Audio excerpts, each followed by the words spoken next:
Okay, so these are the M1s outside of the domain, and when you use them outside of the domain, they still behave like typical weapon M1s or like mythical fruit M1s. Plus they look fire. Just peep the animation, peep the VFX.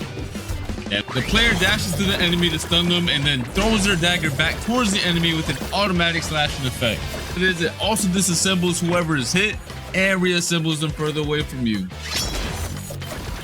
Tell me that's not gas. All right, now we have the C move outside of the domain. You throw your dagger in a spinning motion, cutting down enemies and certain objects in your path. It also returns to you like a boomerang while pulling your enemy closer to yourself. And throw your dagger towards your current mouse position and teleport straight to it. But if you land your F move, it's a different story. Once you land your F move, you start cutting up your enemy as soon as your dagger lands on them. Keep it right now. Yes, sir. Tap the Z move to open your gigantic domain. And peep the visuals on it. It looks so much better than before. The upgrade is insane. And then by holding the Z move, you can close it as well. And once you have your domain open, the real fun is going to start. You have two different modes you gain access to.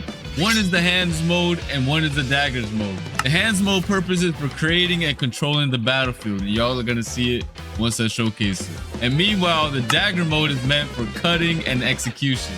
And to switch between the modes, you have to tap the Z ability while you're inside of your domain, which is also indicated by some special VFX as you can see. Let's get into the M1s now for the dagger mode. By swiping your mouse, you're going to cause a massive slash spanning over the entire screen. You can either hold it or quickly slash too. And then once you cut an object, it's going to make it float, and you can cut it into even more tiny pieces afterwards, which is really fun. And you can also catch other players lacking inside of your domain by just slashing them with the M1s as well. Once you land it, you do a crazy combo, and I mean it's actually crazy. Look at it right now. It looks peak. Yes, sir. Now for the C move. You basically release a barrage of 3 slashes towards your mouse position.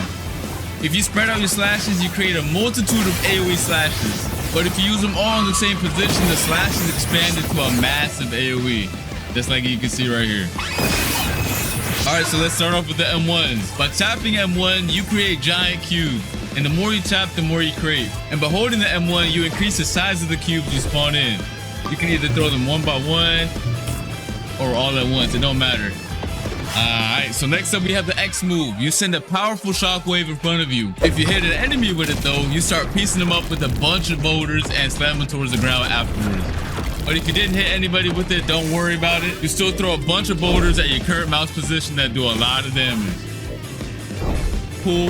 Once you press it, you pull down the hexagons from your domain's wall and launch them towards your mouse position. You do a good bit of damage too, and it looks sick. Visual upgrades, just look at how sick it looks. I definitely do not want to get hit by this move whatsoever because the devs, I don't know, they were going crazy with this move.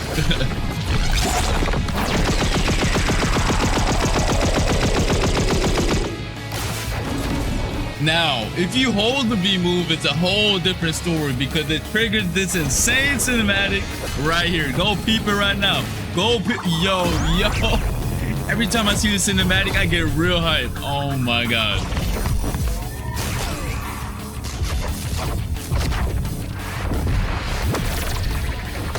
Yo. Oh my God.